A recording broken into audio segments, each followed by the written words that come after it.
Assalamualaikum Mas Haziz. Waalaikumsalam. Gimana Bagaimana kabar? Mas Nino kabarnya? Gimana Mas Haziz? Gimana kabarnya? Oh, baik-baik Mas Haziz. Kalau Mas Haziz sendiri gimana kabarnya? Alhamdulillah baik Mas saya. Ini Eh, KRS-nya sudah bisa milih sendiri, jadi kita jarang bertemu. Kecuali kalau ini mata kuliah studi Quran ini ya, kita satu kelas gitu, bisa ketemu. betul banget. Ada lagi kok selain studi Quran Mas.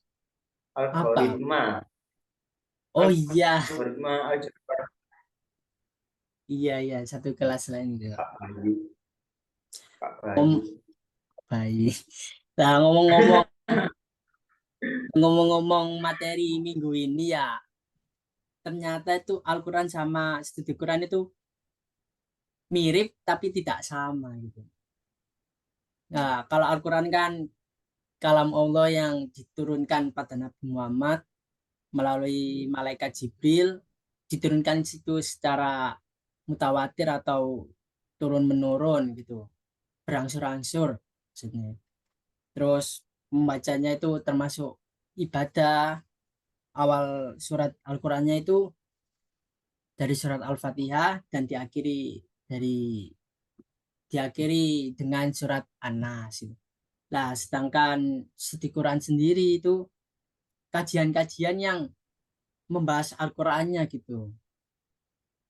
Ya, termasuk turun-turunnya Al-Qur'an itu gimana, terus urut-urutannya, pengumpulannya, penulisannya, bacaannya, terus ada penafsirannya, terus kemujizatannya, ada juga naksi dan mansuknya. Terus ada lagi penolakan hal-hal yang dapat menimbulkan keraguan terhadapnya. Kalau Mas Aziz sendiri, apa sih ada apa saja sih isi kandungan di Al-Quran itu?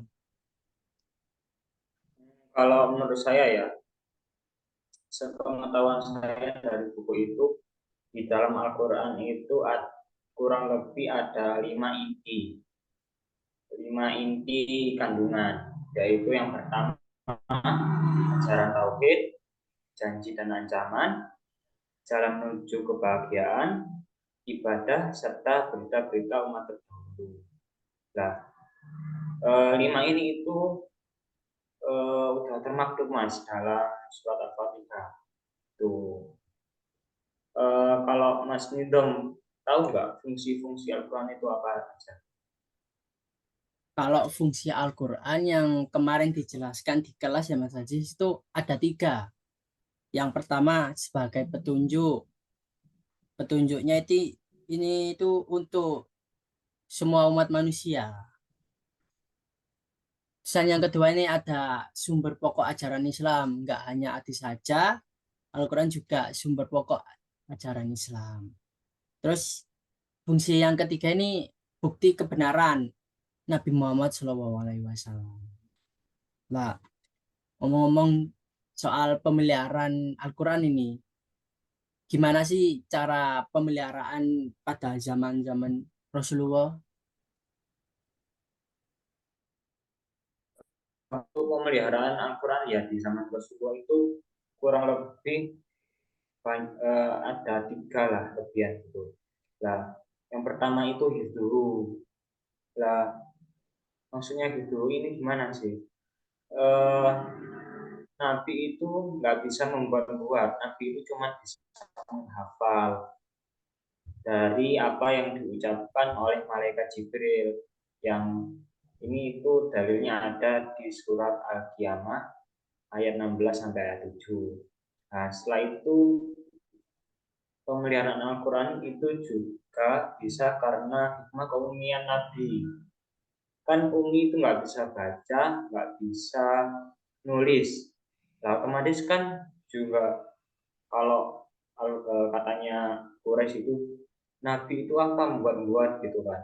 Otomatis ya nggak masuk akal, nggak masuk logika wong Nabi aja umi gitu ya. Setelah itu Al-Quran juga dihafal oleh para sahabat, sehingga Al-Quran itu enggak dalam bentuk fisik aja, ada juga di dalam pikiran, ingatan gitu.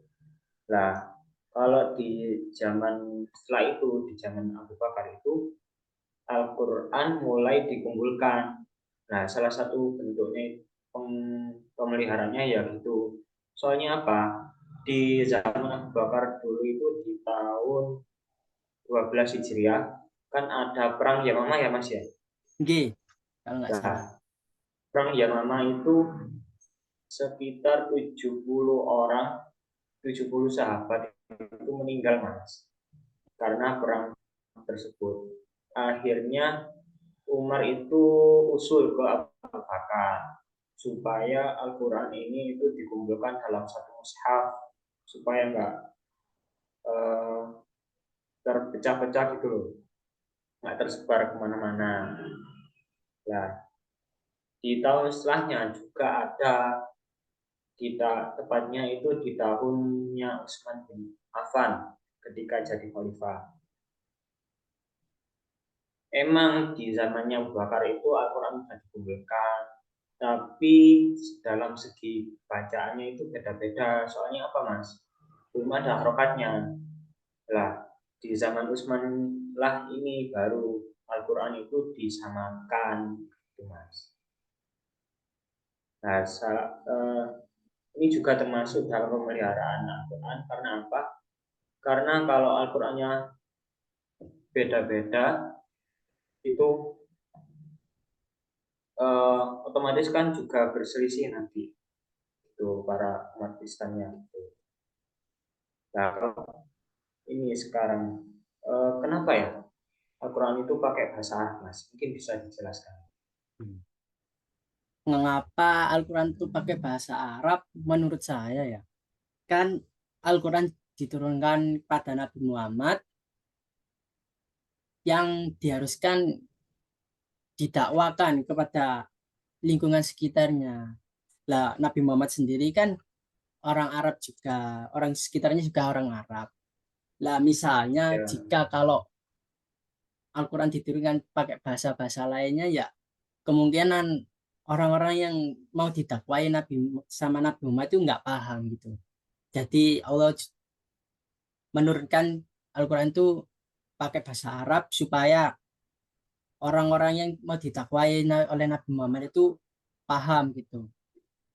Lah, seiring berjalannya waktu ada yang namanya studi Quran itu Mas Aziz.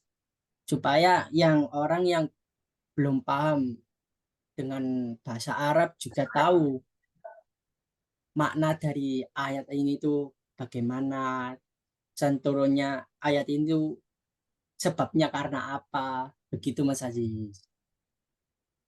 itu ya, Mas. Hmm, makasih ya, Mas, ilmunya. Wah, ya saya juga terima Eh, kasih. dengan pertemuan online ini kita dapat saling bertukar informasi dan pengetahuan ya, Mas ya. Benar-benar benar. Nggak hanya di kelas, juga kita bisa diskusi online seperti ini gitu. Mungkin cukup sekian ya, Mas ya, soalnya ada tugas lain. Oh, oh enggak Mas Aziz. Silakan Masnya nggak ada silakan. tugas? Nggak ada saya. Oh, nggak ada. Oh, ya udah. Kalau gitu, pamit dulu ya, Mas ya. Baik Mas Aziz, silakan. Assalamualaikum warahmatullahi wabarakatuh. Waalaikumsalam warahmatullahi wabarakatuh.